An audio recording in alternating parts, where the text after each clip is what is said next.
The Green Book of the Élus Coëns, translated and introduced by Stewart Clelland and edited by Joseph Vargas. I think that's how you might pronounce his name. The umlaut is interesting to me. And then designed by Steve Adams. So this is a book that's actually been making quite a bit of noise over the past few months that it's been available.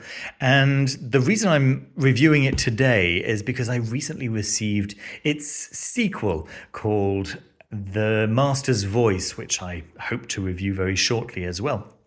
And it didn't make sense to review The Master's Voice before stopping off here first of all. So the Green Book of the Élus Coëns is the first English translation of what's known as the Algers manuscript. And the Algers manuscript had a green cover, and so that's why it's known also as the Green Book. Cohen is the Hebrew for priest, and so Élu means the elect, right?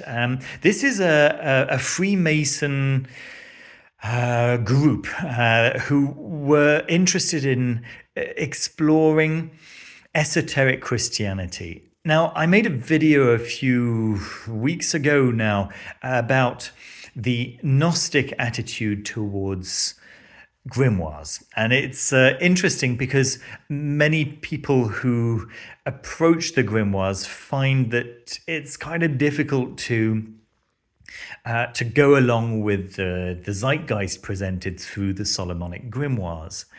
And I was saying in my video that, well, if we want a Gnostic grimoire, we're going to have to make one ourselves because there's no such thing, but I was wrong. This very much follows a Valentinian perspective, right? It's kind of the point. The book was originally written by Martinez de Pasqualy, and he's the origin of Martinism. Now, Martinism is possibly something that you've heard of. It's fascinating. I think that I would probably get more out of this if I were very very knowledgeable about Freemasonry in general. However, it's very well introduced. I have learnt so much from Stewart Clelland's fascinating introduction, which introduces Martinez de Pasqualy's character and the whole history behind what this Algers manuscript in a very accessible way. Let me continue maybe talking about the contents first, then we can talk about the form of the book. So we have this really nice, extensive introduction, which as I say, goes into quite a lot of detail about those points that I raised earlier on, and about the role of this book, of this book, and of course of Martinez de Pasqualy's group and their own position within Freemasonry. So I'm showing you right here the contents here, and as you can see, after that introduction, we get a few rituals for initiations, right? So for Rosicrucian initiations, I'm assuming that this R cross stands for Rose Croix. And many rituals for speaking to various spirits, for keeping evil people at bay, for, you've got this one over here, preventative operation against those who labor in evil, instructions on an invocation of reconciliation for the use of brethren of the high grades, for when people have fallen out, I suppose. And then, so this really is the manual of rites for the early Martinist movement. And it's great. It's really very, very interesting, and it's very well presented to us in terms of how very well it's translated, and how very nicely it's been designed and put on the page, right? I would say that I was possibly a little bit disappointed in how many typos I found. Nothing that was impossible to work out, right? Because it felt a little bit like maybe the editor had relied on a word processor to tell him or her, tell them what word was not right, or what word didn't fit grammatically or whatever. Because very often I'd find an A where an as should have been, or just a word very similar to the one that was required, but wouldn't have been picked up by a word processor. So really nothing terrible, nothing that I couldn't work out eventually. I did find that there were possibly more typos here than I might be used to. And then possibly the second point that I'd like to raise could be about the construction of the book. So the book itself is, it's a handsome volume. It seems to be faux leather, and it's got this very nice gold stamp on the spine.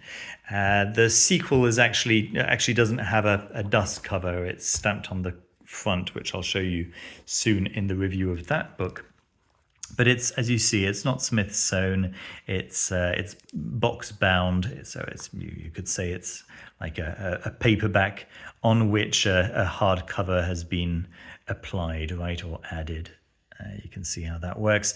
And then the paper is it's the same quality of paper as you get from print-on-demand books. Although this is definitely not print on demand.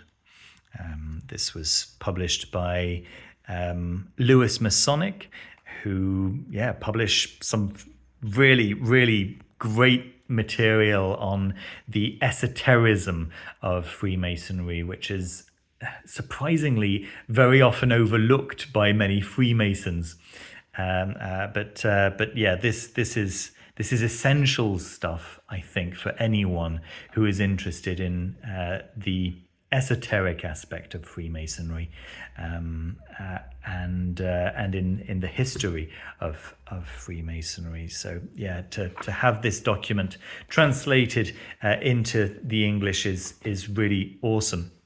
Now I'm skipping over to the back over here to show you that there are a few sections here that are in full facsimile. There's a registry of names, names of spirits, and then those are then transcribed, right? So that if the handwriting is too awkward to read, then you can go to the transcription. And then there are these seals. I can't remember how many, but it's a huge number. I think it's 99 plus a few, I think, actually. Let me turn that page. There we go. Registry of 2,400 names. Beg your pardon. Yeah, it's actually 99 per page. I take it back. Yeah, that's where I got my 99 from. Loads and loads and loads of seals, signs and sigils. So very cool stuff. Followed by some further notes, and then there's this Lier serpent, some drawings from that manuscript. So yeah, very, very interesting. And then there is an interesting appendix here, if I can get to it. Come on. Are we nearly there? Yes. The catechisms of the Coëns. There we are. So yeah, presented in a question and answer format, which I guess Freemasons will be familiar with. Yeah, which is very cool. And then in the back there are some pictures that have been made of the creators of the book. Am I going to get there? Yes. On as knights on horses. Joseph Vargas there, and then yeah, very thin paper. There was Stewart Clelland right there, and you can see him on the back here with his biography, which is quite impressive. Yeah. So I all in all, I'm going to say that Stewart Clelland has done a fantastic bit of work here. Yeah, slightly let down by the production, although it's very beautiful, very nicely designed. It feels like maybe the price point of the book isn't quite right for the kind of physical quality, but it is definitely right for the value of the contents, and I think that that's probably the most important thing to note. There we go. So yes, all in all, an important book, and one that's going to no doubt stay on my shelves. I think that this is yeah, it's one of those books that isn't just one of those yet another kind of thing. It is a turning point that was incredibly influential for a large group of people. And I think that as the years go by, people are going to be keeping this one on their shelves simply for how significant it was at the time.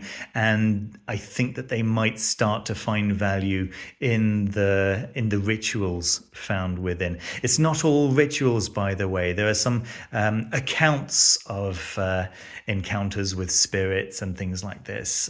So it's quite eclectic in its contents. Yeah, some prayers, some conjurations, some very formal rituals. This is where you must stand, and this is what the first person must say and face in that direction, and so on and so forth. And then on the other hand, you've got these quite nice. Quite nice accounts, and written in a conversational style. So yeah, all in all, very, very nice stuff. There we go. That's my overview of the Green Book of the Élus Coëns. I hope you enjoyed the review. Don't forget to leave a thumbs up and subscribe down below if you haven't done so already. There are details in the description and in the comments on how you can support the channel if you'd like to see more reviews like this one. And yeah, keep an eye out for my review of The Master's Voice, which is a natural sequel to the Green Book of the Élus Coëns, and I'll be reviewing that very shortly. Thanks so much for watching. Take care of yourselves. See you soon. Bye-bye.